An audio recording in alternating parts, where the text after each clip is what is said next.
अस्सलामुअलैकुम। क्या आपने कभी सोचा एक हफ्ते में 7 दिन, रेनबो में 7 कलर, जमीन और आसमान 7, बरे आजम भी 7 ही क्यों होते हैं? या फिर क्या आप जानते हैं जीन्स का रंग ज्यादातर नीला ही क्यों होता है?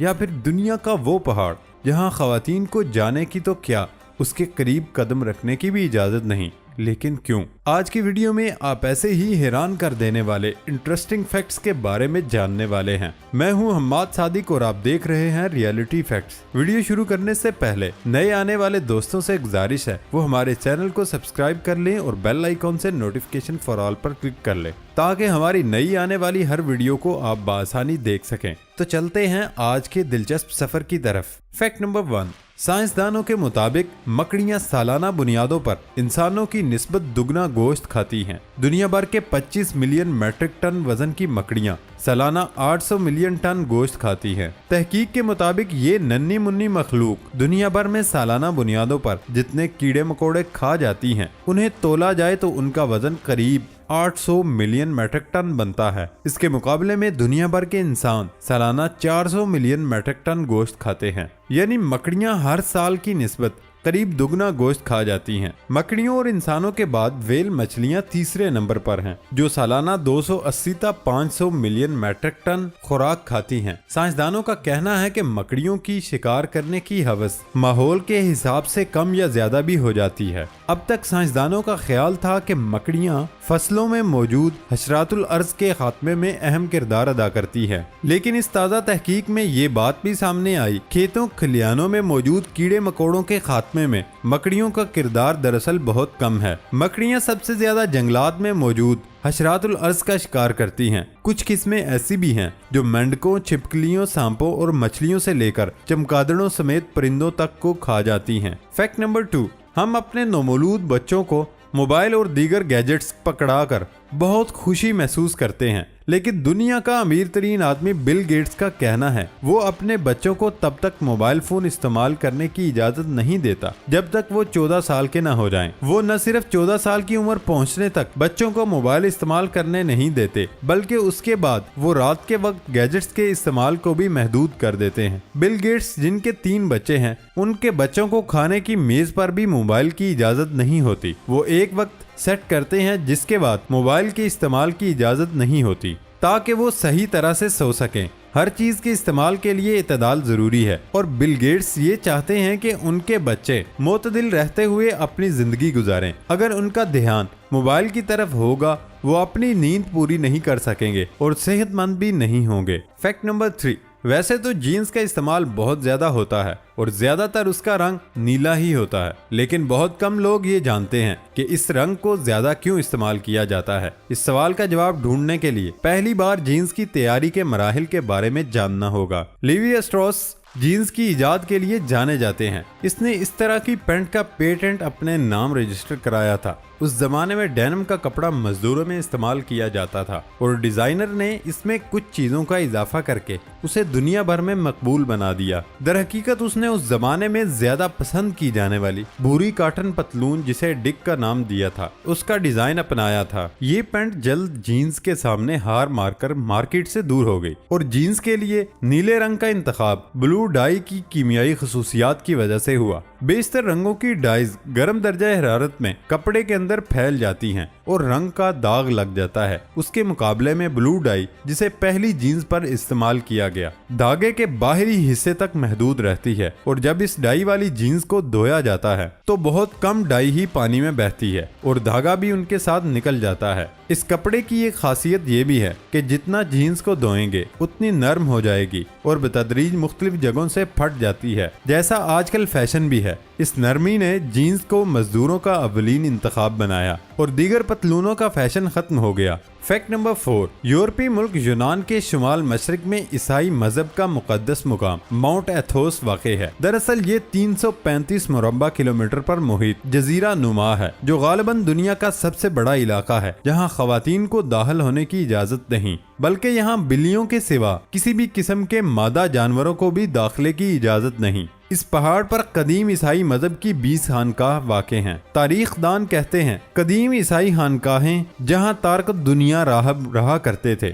उनमें खवातीन को जाने की इजाजत नहीं होती। माउंट एथोस के तमाम इलाके को एक बड़ी खानकाह तस्वर किया जाता है, लिहाजा इस जजीरा नुमा में औरतों को दाखिले की इजाजत नहीं। रोजाना 100 कदामत पसंद और 10 गैर कदामत पसंद मर्दों को यहाँ दाखिले की इजाजत दी जाती है, जो 3 रातें यहाँ क़याम करते हैं। अगर इन ज़ायरीन के साथ ख़वातीन आए भी तो उन्हें जजीरा नुमा की सरहद के बाहर ही क़याम करना पड़ता है। ये रिवायत गुज़श्ता 1000 साल से चल रही है और आज भी ख़वातीन को माउंट एथोस के साहिल से कम आधे किलोमीटर की दूरी पर रोक दिया जाता है। फैक्ट नंबर 5, क्या आपने कभी सोचा कि खाना काबा में तवाफ के दौरान 7 चक्कर ही आखिर क्यों? 7 जमीन और 7 आसमान, माँ के पेट से जमीन के पेट में आने तक जिंदगी की मंजिलें 7, कुरान की मंजिलें 7, यानी कुरान की किरत 7 तरह से, बरे आजम 7, हफ्ते में दिन 7, सही के चक्कर 7, शैतान को 7 कंकरियां 7 बार। 7 का हिंसा मुतबरक है, मुकद्दस है, मकाम वाला है।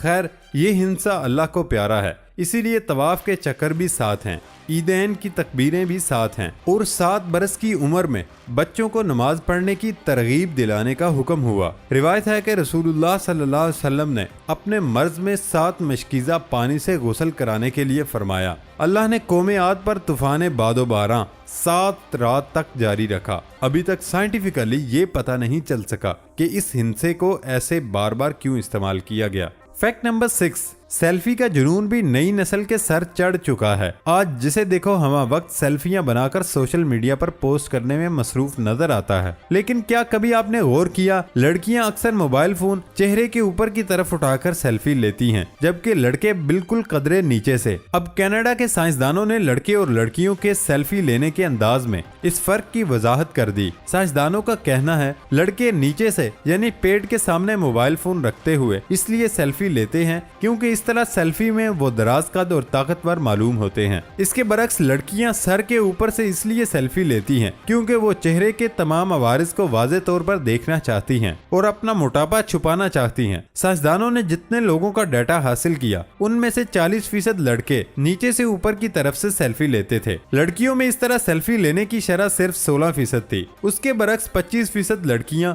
ऊपर की तरफ से सेल्फी लेती थीं और उस अंदाज से सेल्फी लेने वाले लड़कों की शरह भी सिर्फ 16% थी। जितने सार्फिन का डाटा हासिल किया उनमें से तकरीबन आधे चेहरे के सामने से सेल्फी लेते थे। फैक्ट नंबर 7, हम ज्यादातर नाक के जरिए सांस लेते हैं और उस दौरान हम जितनी भी हवा सांस के जरिए अंदर ले जाते हैं, नाक के अंदर मौजूद बाल उस हवा को साफ करने के लिए पहले फिल्टर का काम करते हैं। हमने अमूमन देखा है कि लोग नाक के बालों को एक चिमटी के जरिए उखाड़ते हैं। ये तरीका आपके लिए बहुत खतरनाक साबित हो सकता है, लेकिन क्या आप जानते हैं कि नाक के बालों को चिमटी से उखाड़ना किस कदर नुकसानदेह हो सकता है? जब हम नाक के बालों को चिमटी से उखाड़ते हैं तो ये जिल्द के अंदर से टूट जाते हैं, जिससे जिल्द में एक सुराख बन जाता है। इस सुराख में बैक्टीरिया चले जाते हैं। जैसा कि आप जानते होंगे, बाल उखाड़ने से बसा औकात मामूली खून भी निकल आता है। उसका मतलब है कि बाल उखाड़ने से बनने वाले सुराख के पास खून की वरीदें भी होती हैं और ये बैक्टीरिया उन खून की वरीदों के जरिए बाकी जिस्म में फैल जाते हैं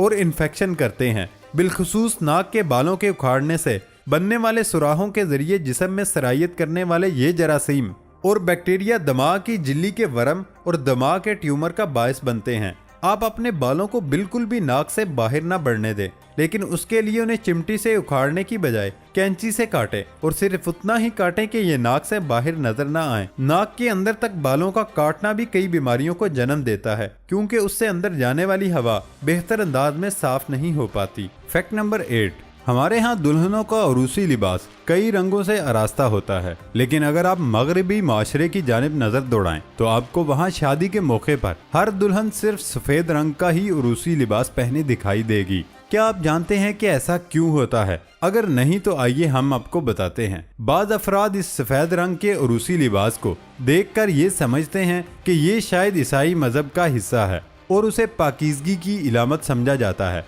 लेकिन ऐसा कुछ भी नहीं। दर हकीकत 18वीं और 19वीं सदी के दरमियान सफ़ेद रंग दौलत और ऐशो इशरत की इलामत करार दिया जाता था, क्योंकि उस वक्त ये रंग सिर्फ उमरा ही इस्तेमाल किया करते थे। उसकी बुनियादी वजह यह थी कि इस दौर में कपड़े धोने का कोई मुनासिब तरीका मौजूद नहीं था और हर कोई कपड़े धोने की इस्तात नहीं रखता था। ऐसे में लोग रंग बिरंगे कपड़े पहना करते थे ताकि अगर मैले हों भी तो उन पर लगे दाग वाजे न हों और कपड़ों को बगैर धोए मजीद कुछ दिन गुजारे जा सकें।